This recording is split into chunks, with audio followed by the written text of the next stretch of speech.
special and I'll be rare. I'll be something beyond compare. I'll be noticed because I'll wear a smile and a ribbon in my hair.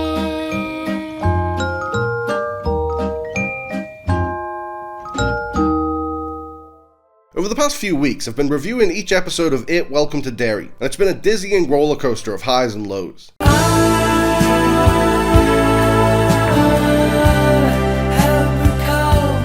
When the series premiered, I was pretty unimpressed. It stretched itself thin with an overstuffed ensemble and an unfocused plot, and worst of all, there was a dearth of genuine scares. The cold open set the mood beautifully with a near flawless horror short. It's got everything: a creepy atmosphere, a protagonist who's easy to root for, villains who initially seem harmless before taking an unsettling turn, and a gruesome, gory payoff with a woman giving birth to a winged demon. But the episode that followed didn't live up to the promise of that disturbing opener. It looked amazing from the get-go. The costumes, production design, and needle drops fully immersed us in the nostalgic Americana of 1962, with the disconcerting underpinnings of bullying, prejudice, a cavalier approach to mental health, and a general disregard for children's safety. But the show was trying to do too much with its crowded ensemble. As it jumped around all these seemingly disconnected characters, establishing disparate story threads left and right, it didn't seem to have much of a handle on the story it wanted to tell. But despite these issues, the ending of that premiere episode showed a lot of promise. After assembling a new losers club and seemingly settling into the familiar It formula, that pesky demon baby came back and massacred the kids.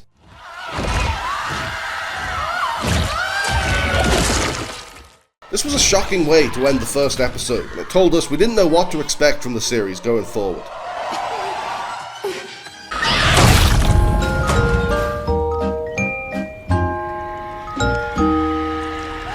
But after wiping out the new Losers Club in the first episode, Welcome to Derry just assembled yet another Losers Club in the second episode and settled into the It formula after all. Lily and Ronnie found another couple of kids to help them investigate Derry's monstrous underbelly, so our subverted expectations promptly got unsubverted. But at least this set up a more focused narrative with more manageable ambitions. This episode gave us a clearer idea of what each character's function was, why they were all important to the overall story, and where this was all heading. It was in this episode that Welcome to Derry honed in on its poignant thematic focus: America's racial tensions. I have a dream. My four little children will one day live in a nation where they will not be judged by the color of their skin, but by the content of their character. I have a dream today.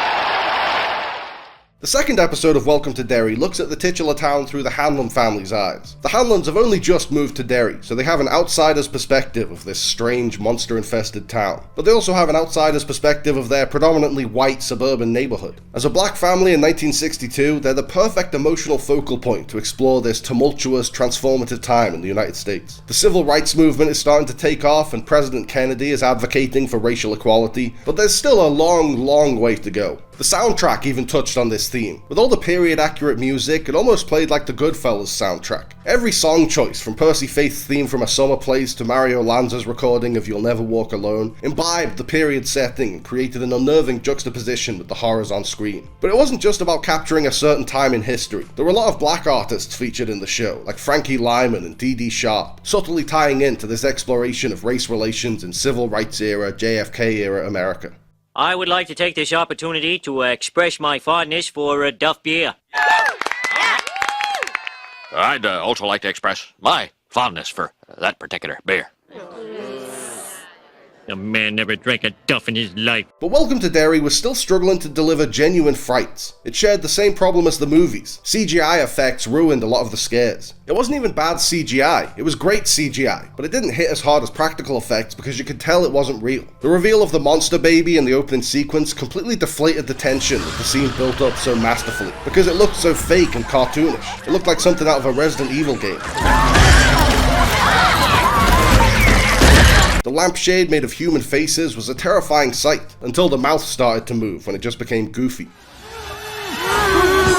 Lord Farquaad, you've chosen Princess Fiona. Even when the show touched on a frightening idea, it tended to escalate it to the point that it stopped being scary and became silly. The scene where Ronnie gets trapped under the covers in her own bed is a perfect example of a Psycho-style shower scare, taking something that should be safe and comfortable and making it terrifying. But when the bed turns into a womb and Ronnie's mom chastises her for killing her in childbirth and she has to bite through her own umbilical cord, it becomes absurdly unsubtle. There's nothing in the series that's as hilariously unterrifying as the walking Paul Bunyan statue from It Chapter 2. But there's nothing that's as genuinely frightening as Mrs. Kirsch either.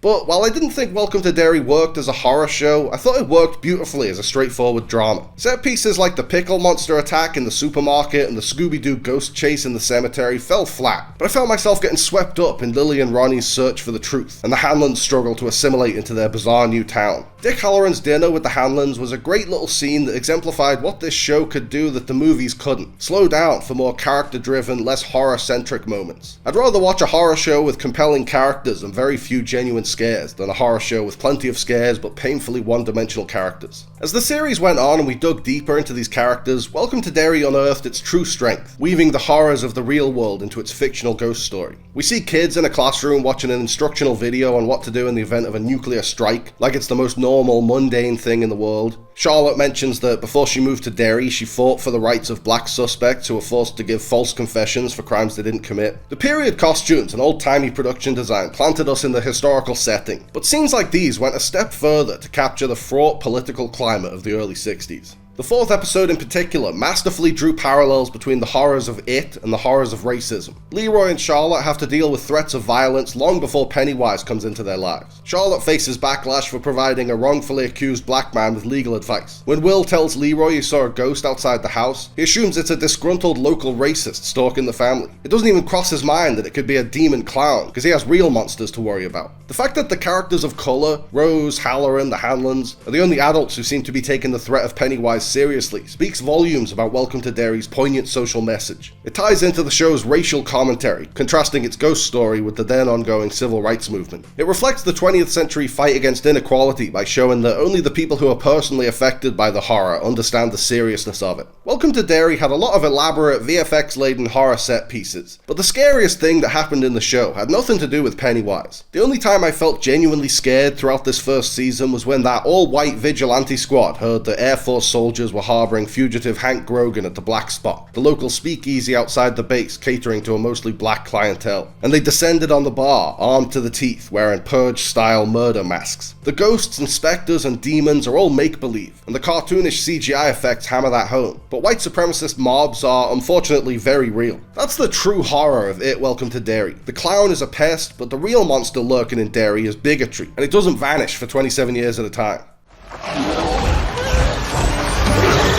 The louder I say I'm happy, the more I believe it's so I'll have it. Thanks for watching, guys. I hope you liked the video. Remember to like and subscribe and click on the little bell. And also seize the day and call your mom and be kind to yourself. Rare, I'll be something beyond compare.